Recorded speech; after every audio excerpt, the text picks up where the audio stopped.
24 janvier 1848, James Marshall découvre une pépite d'or dans une rivière de Californie. La nouvelle se répand très vite, devient officielle et attire en quelques années plusieurs centaines de milliers d'aventuriers venus du monde entier pour tenter leur chance. Pourquoi je vous parle de ça? Ça y est, CryptoGui, lui, il a pété les plombs, on l'a perdu. Eh ben non. En fait, c'est parce que pendant la ruée vers l'or, en fait, il y a eu deux types de personnes qui ont gagné de l'argent. La première, c'est ceux qui sont venus chercher de l'or et qui en ont trouvé, d'accord?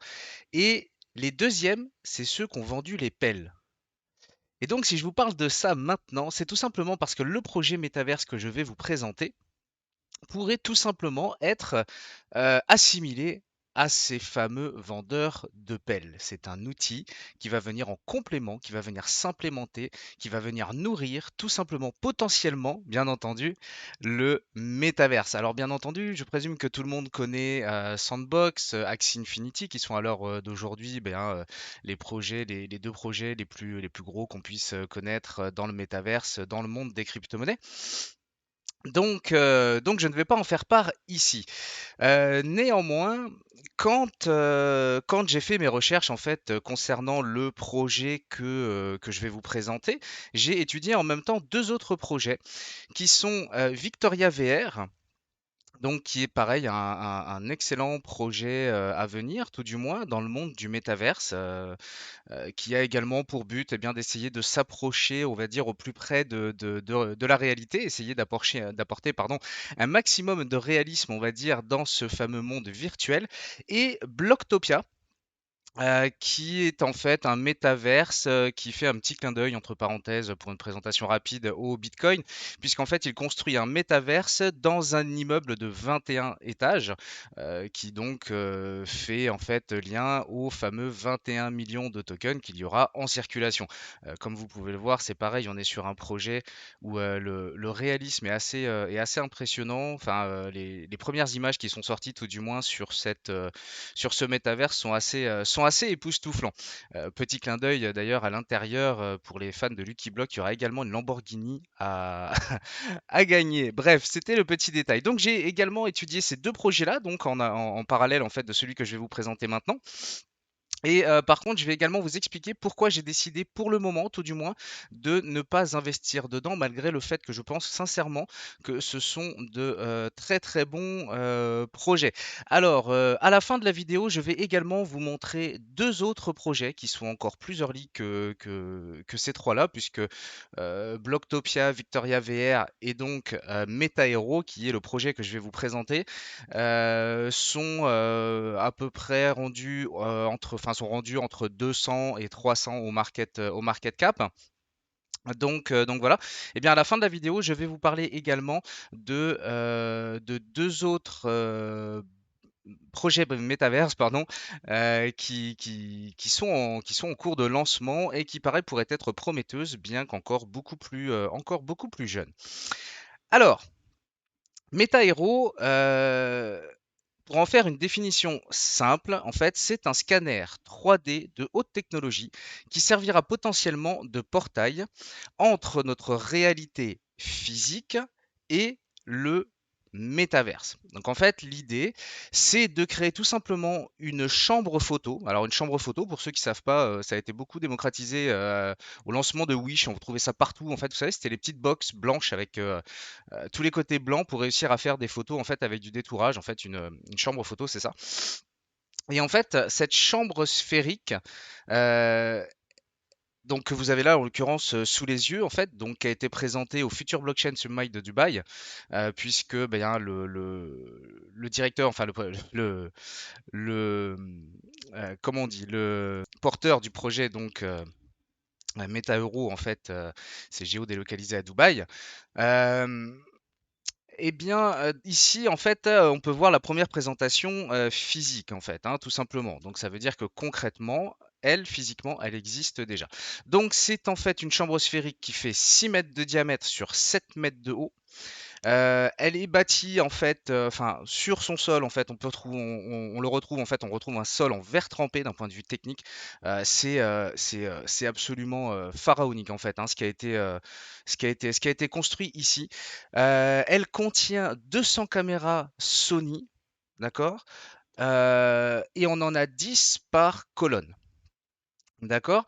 Avec ça, en fait, on arrive à scanner, l'intégralité, en fait, bien, d'une personne, d'un animal, d'un objet et donc vous l'aurez compris, l'idée, c'est de faire donc du détourage parfait, afin justement de l'intégrer tout simplement dans le métaverse et finalement, les possibilités d'utilisation derrière sont absolument incroyables. Que ce soit, bien, dans le métaverse, dans les NFT, dans le secteur médical, dans le secteur réseau social et ainsi de suite.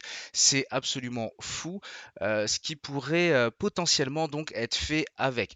Donc au niveau des résolutions, on est sur du 16K, donc les concepteurs en fait, admettent eux-mêmes qu'à l'heure d'aujourd'hui, cette technologie, enfin cette qualité tout du moins d'image est beaucoup trop importante pour ce que pourrait recevoir le métaverse à l'heure d'aujourd'hui. Mais déjà qui peut le plus, peut le moins, ce qui est plutôt intéressant. Et surtout, ils ont la capacité finalement de réduire cette qualité pour pouvoir l'implémenter dans le métaverse. Pour tout ce qui est avatar et ainsi de suite, ça pose un peu moins de problèmes. Donc voilà. Donc voilà. Et au niveau du temps de production du modèle, pour finir avec la partie technique en fait de cette chambre. Eh bien, il faudra à peu près entre 15 et 40 minutes pour matérialiser en fait, enfin ou justement non, dématérialiser en fait un sujet euh, à l'aide justement de toutes ces fameuses caméras installées donc dans la sphère. Alors pour la petite histoire, même Sony, parce que c'est Sony donc qui fournit les appareils qui ont permis de mettre ça en place, même Sony en fait a halluciné de voir ce qu'il était possible de faire en fait en utilisant leurs appareils sous cette forme. Et la société en fait qui rend d'un point de vue technique tout ça possible, c'est Wolf Digital World. Donc que je vais vous présenter maintenant, après vous avoir parlé finalement de Robert Greene. D'accord. Donc Robert Greene, c'est lui qui est en fait à l'initiative de ce projet. Robert Greene, c'est le plus jeune entrepreneur autodidacte à figurer sur la liste Forbes des 100 plus riches de Pologne, 57e pour précision. Il est l'ancien PDG de Codewise, la deuxième entreprise pardon, à la croissance la plus rapide en Europe. Alors en fait, quand j'ai commencé à faire mes recherches en fait sur Meta Hero, je vous avoue que je suis très vite arrivé sur Robert Greene parce qu'en fait c'est un sacré personnage. Et on s'aperçoit finalement que dans tous les projets, de toute façon, quels qu'ils soient, il faut vraiment avoir une équipe derrière qui soit relativement solide, premièrement, financièrement adaptée et surtout qui ait les compétences techniques pour faire tout ça. Et je pense que s'il y a un domaine où c'est encore plus vrai que tous les autres dans la sphère cryptographique, eh bien, c'est dans le métaverse, parce qu'il faut quand même réussir à réunir, eh bien, quand même pas mal de enfin, pas mal de fonds, pas mal de compétences pour réussir à porter les projets jusqu'au bout. Heu, En l'occurrence, Codewise, d'accord? D'ailleurs, quand vous ferez vos propres recherches, que je vous invite à faire, bien entendu, en fait, vous trouverez assez rapidement que, effectivement, Robert Greene, donc, est le PDG de Codewise et qu'il a créé cette société, machin nin nin. Bon, en fait, il y a un petit détail ici qui a son importance, vous verrez pourquoi. C'est qu'en fait, c'est pas lui qui a créé Codewise. En fait, il s'est retrouvé en partenariat avec, puis a finalement fini par lancer une OPA hostile en fait sur Codewise. Bref, c'est du charabia peut-être, mais toujours est-il que voilà, il a fini par acquérir Codewise en tout cas de cette manière.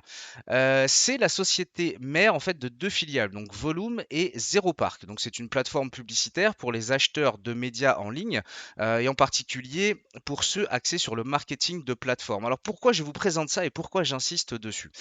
Parce que on va pouvoir faire un peu de psychologie de comptoir dessus, très honnêtement. Ça vaut ce que ça vaut. Mais je pense quand même que c'est assez intéressant. Comme je vous ai dit, quand j'ai fait mes recherches, honnêtement, je me suis tapé l'équivalent d'un petit bouquin sur le chemin complet qu'a parcouru Robert Greene, hein, en partant de ses études à aujourd'hui la crypto à Dubaï. Et c'est vrai que c'est un personnage assez particulier, on va dire. Et en l'occurrence, ce que j'ai pu constater, c'est que effectivement sur Codewise, bon déjà c'est un fou de travail, ça j'adore ça, un peu à la Elon Musk. Donc ça, c'est super intéressant.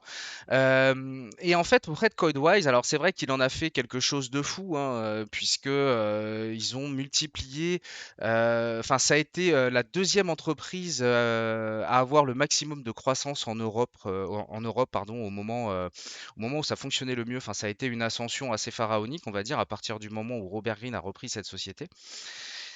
Et c'est vrai que c'est intéressant parce que, il a besoin en fait, je pense sincèrement ce garçon en fait d'avoir un petit peu plus de reconnaissance que justement juste avoir racheté Codewise et en avoir fait ce qu'il en est, hein, bien entendu, ce qui ne gâche rien, hein, ça ne gâche rien du tout à son parcours, bien au contraire. Et ce qui fait que, bah, il a besoin aussi d'entreprendre et de créer des choses complètement, par lui-même. Autre point pour lequel c'est important, c'est que vous savez qu'un projet crypto qui fonctionne, ça a besoin de 2 choses: du savoir-faire, du savoir-faire, de la compétence et du marketing, d'accord? Qui va créer finalement le réseau, communautaire autour du projet et c'est vachement intéressant en fait de se dire que, eh bien en fait, ils sont déjà parce que, comme je vous l'ai mis ici, la team MetaHero est en majorité constituée d'anciens collaborateurs de Codewise. D'accord? Donc ça veut dire qu'ils ont créé ce projet donc avec du personnel et quand je vous dis en majorité, c'est de l'ordre de, enfin c'est de l'ordre de 98%, hein, quelque chose comme ça. C'est absolument énorme, hein. Quand on va sur leur site, en fait, on se rend compte qu'il y a uniquement Balissing en fait qui n'est pas un ancien de ex Codewise. Tous les autres collaborateurs, en l'occurrence qui sont présentés sur le site, non, il y a lui aussi qui n'en fait pas partie. Enfin bref, vous verrez, il y en a énormément qui font déjà partie en fait de cette équipe. Et c'est vrai que ça, c'est pas négligeable parce que de ce côté-là, on va dire que le côté marketing, qui sera donc absolument nécessaire pour réussir à développer le projet, puisqu'il va quand même falloir implanter ces fameuses sphères un petit peu partout dans le monde, hein. Donc ça, pareil, hein, je vous laisserai regarder un petit peu sur la roadmap la vitesse de diffusion à laquelle c'est censé être fait. Et c'est vrai que bien le fait de travailler déjà avec des collaborateurs qui sont déjà dans le monde de la communication, du marketing et ainsi de suite, bah, forcément, c'est déjà un sacré atout. Maintenant, comme je vous disais, il faut également les compétences techniques. Les compétences techniques, c'est Wolf Digital World qui les amène en fait.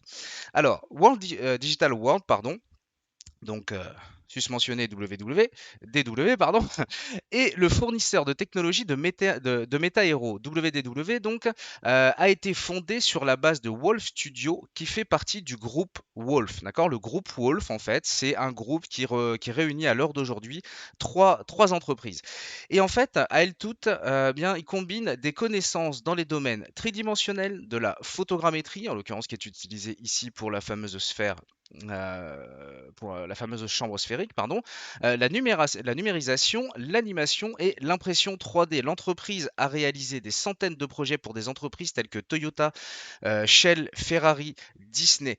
Et en fait, à force de faire des recherches, pardon, on s'aperçoit que Wolf Group est réputé pour rendre l'impossible réalisable. Et pour ce que j'ai pu voir, ça a l'air plutôt vrai parce que derrière, on a vraiment, sincèrement, on a des fous de l'innovation. Donc c'est vraiment intéressant.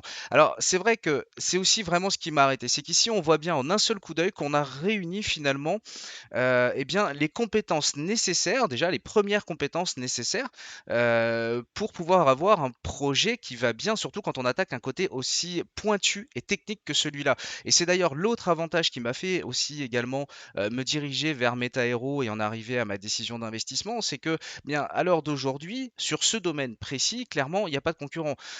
Faut savoir qu'ici, à l'heure d'aujourd'hui, alors vous savez qu'en règle générale, quand on est dans les gros chiffres, ils sont toujours un petit peu malléables, mais à l'heure d'aujourd'hui, on estime à peu près la fortune de Robert Greene à 180 millions. Et donc, on sait que si en plus bien de ses envies, de ses convictions, il y a le portefeuille qui va avec, forcément, ça a beaucoup plus de chances de porter le projet que le premier crétin lambda qui arriverait et qui aurait cette idée qui certes serait très bonne, mais qui fondamentalement n'aurait pas les moyens de porter le projet jusqu'au bout, parce qu'il va falloir du temps clairement pour arriver à ça. Et donc l'association de ces deux mécanismes-là, qui est donc la force marketing d'un côté et la force technique de l'autre, hein, en plus, à savoir, pareil pour la petite histoire, c'est que en fait, le PDG de Wolf Digital World, j'ai mangé le nom, excusez-moi, est en fait un ami à la base de Robert Greene. Et c'est après en avoir discuté ensemble qu'ils en sont arrivés à construire ce projet-là, pardon. Donc voilà, donc je pense que vous avez compris à peu près le projet, à peu près le sujet. La première boule sphérique devrait être en théorie installée à Dubaï, ce qui paraît relativement logique. Maintenant, pourquoi j'ai décidé finalement de diriger mes investissements vers Metairo plutôt que sur eh bien, le projet Victoria et Blocktopia, comme je vous ai dit à l'heure d'aujourd'hui, sachant que je ne les dénigre absolument pas, j'estime sincèrement que ce sont de bons projets. Eh bien, c'est tout simplement à cause de la circulating supply. En fait, on peut voir qu'ici, sur par exemple le projet Victoria VR, eh bien, on n'a que 4% des jetons en circulation. Et Blocktopia, c'est exactement le même phénomène. On a ici, à l'heure d'aujourd'hui, seulement 4% en circulation. Alors, c'est pas forcément, faut pas le prendre comme un frein systématique. D'accord? Maintenant, c'est vrai que quand on le compare à Metairo, qui à l'heure d'aujourd'hui, pardon, eh bien, a déjà 51% de sa circulating supply qui est créée, eh bien, ça veut tout simplement dire qu'au fur et à mesure, on va avoir, donc là, il nous reste à peu près 49% des jetons à mettre en circulation. Forcément, c'est moins déflationniste quand il nous reste 49% de jetons à créer que quand il nous en reste 96%. Il faut bien imaginer qu'à chaque fois qu'on va recréer des jetons, on augmente la quantité en circulation. Donc mécaniquement, bien, on sait que c'est toujours une histoire d'offre et de demande. D'accord? Donc, quand on continue à augmenter en permanence l'offre, eh bien forcément, le prix ne s'en retrouve pas forcément autant impacté. Alors qu'avec Metairo, et ça c'est ce que j'ai bien aimé, eh bien il nous reste finalement que entre guillemets que la moitié des jetons à mettre en circulation. Donc c'est aussi ce qui fait qu'à l'heure d'aujourd'hui, eh bien, je me suis dirigé pour le moment, et j'insiste là-dessus vraiment, hein, parce que les deux autres projets sont vraiment bien, mais c'est pour ça qu'à l'heure d'aujourd'hui, je me dirige ici. Alors en plus, Victoria VR, bon, elle a finalement, quand on recule un petit peu son graphique sur le long terme, bon, on s'aperçoit qu'on a quand même déjà un cours qui est déjà, bon, on va pas dire qu'il est en difficulté, mais clairement, on n'a pas le genre de courbe, en tout cas, que moi je kiffe. Enfin, de toute façon, vous savez à quoi ça ressemble si vous suivez la chaîne. Et en l'occurrence, un petit peu plus comme Blocktopia, pardon, Blocktopia ici, voilà, par exemple, donc qui elle, donc, je maintiens mon argument, hein, bien entendu, de la circulating supply, but n'importe quoi.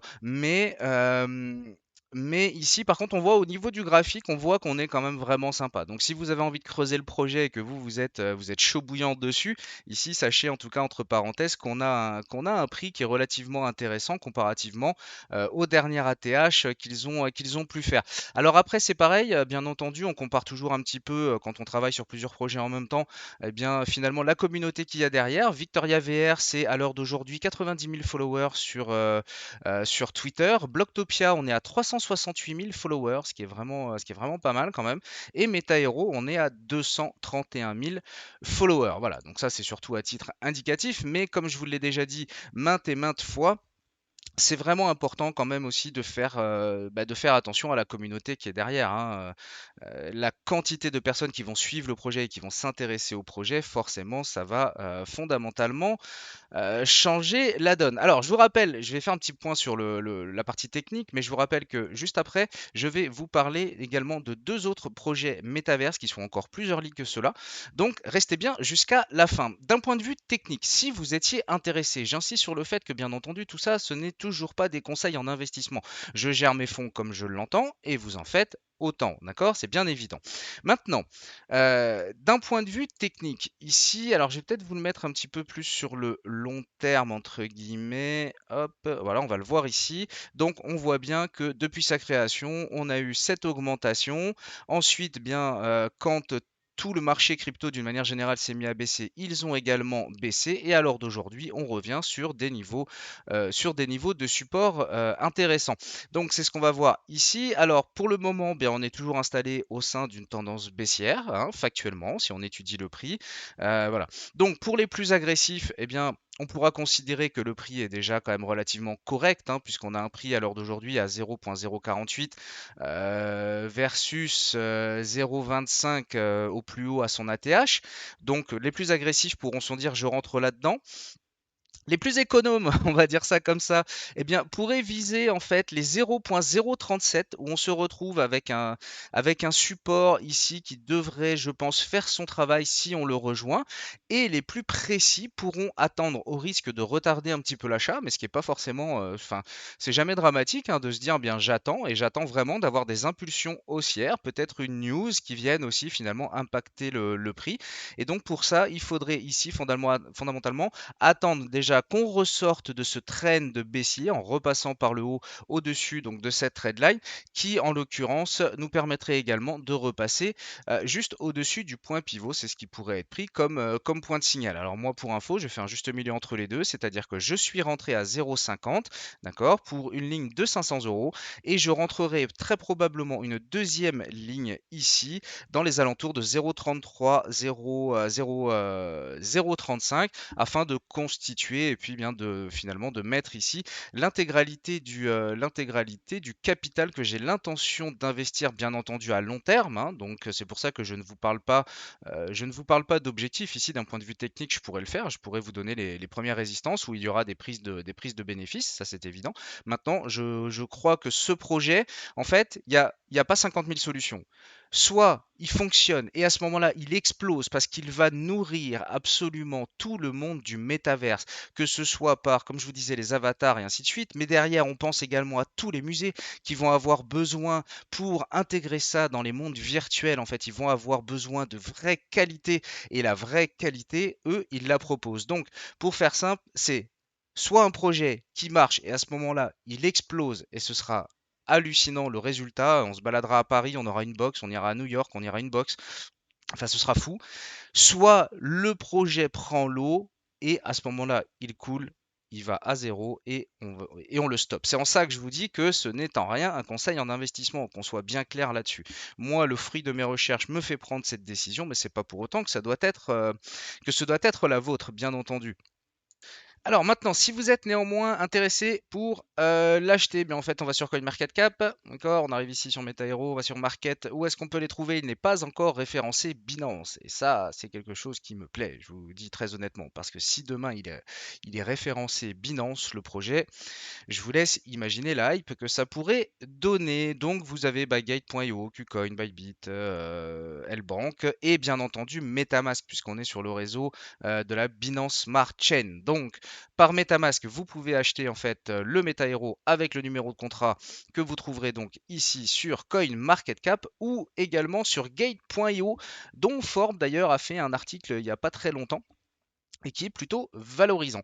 Donc voilà, donc si vous souhaitiez par contre créer par Gate.io et enfin acheter pardon via Gate.io et que vous n'avez pas de compte, je vous mets un lien directement dans la description. C'est un lien d'affiliation qui vous permet de gagner 10% sur vos propres commissions et de soutenir la chaîne. Donc voilà, alors maintenant, ces deux fameux projets, alors je vais être honnête avec vous, je n'ai pas encore pris le temps de creuser jusqu'à la virgule près. Donc je ne vais pas vous les présenter aussi précisément que ce que je viens de faire de MetaHero, je vais juste vous donner les noms. Le premier, c'est Everdome. Et en fait, Everdome, eh bien, c'est le métaverse que construit également Robert Greene en parallèle de ce projet. Ça veut dire qu'on a finalement l'appel d'un côté, comme je vous disais en introduction, c'est-à-dire cette fameuse capacité technique de transformer le monde réel et l'intégrer dans le monde virtuel de manière extrêmement qualitative, mais en parallèle de ça, eh bien, ils sont également en train de construire Everdome, donc j'allais dire une blockchain, n'importe quoi, pardon, un métaverse en fait justement de leur côté, ils sont en train de faire ça également, où on pourra bien entendu, comme toutes les autres, intégrer tout ce qui viendra de MetaHero. Donc je vous laisse faire également vos recherches là-dessus. C'est un projet aussi à qui je pense vaut le coup, tout du moins de jeter un œil, hein, qu'on interprète pas mal mes mots, tout simplement parce que l'équipe derrière est la même et comme je vous ai dit, l'équipe est du solide. Et la deuxième, c'est Pavia, donc je crois qu'elle est en ce moment 4000 et quelques au market cap, donc on va dire qu'il y a encore énormément de chemin à parcourir. Maintenant, ça c'est pareil, je pense que ça vaut le coup de commencer à s'y intéresser si vous avez envie de creuser fondamentalement le métaverse, tout simplement parce que elle est construite sur la blockchain Cardano. Je pense que vous savez tous ce que je pense de Cardano, de son avenir. Et il va bien falloir également à un moment que le métaverse perce de ce côté-là sur cette blockchain. Et visiblement, il y a des premiers pas prometteurs qui sont en train de se faire sur Pavia. Je vous laisse donc faire, bien entendu, vos recherches. Alors, ne quittez pas, juste 2 petites secondes. Le 12 avril 2022. Donc ça, c'est la partie news. Honnêtement, j'ai pareil, je l'ai trouvé en fait en faisant les recherches enfin mes recherches habituelles sur les projets. Et en fait, dans 7 jours, donc pour ceux qui regardent la vidéo assez rapidement, pour les autres, bon ben voilà, la vidéo est terminée. Ciao, à bientôt. Eh bien en fait, le 12 avril 2022, il va y avoir le Paris NFT Day. Ce sera, oh j'ai mangé le mot, ce sera à, putain j'allais dire Porte de Pantin, mais non c'est pas Porte de Pantin. Ah, je l'ai perdu. Ce sera donc au Palais Brognard. Voilà, je vais y arriver.